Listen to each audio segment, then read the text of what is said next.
புரட்சி தலைவி அம்மா இருவரும் தலைவர்களை வணங்கி இந்த திருவாரூர் நகரமே பூமி அதிர்ந்து போச்சு.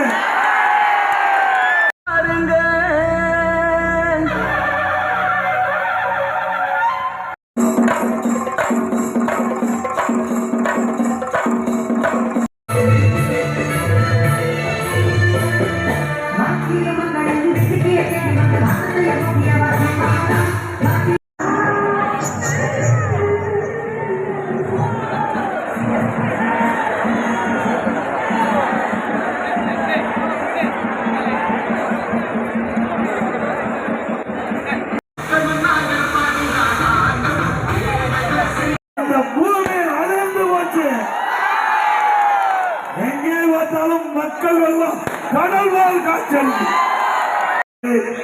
மற்றும் தமாக சந்திரசேகர் அவர்களே, ஜெகன்பாண்டியன் அவர்களே,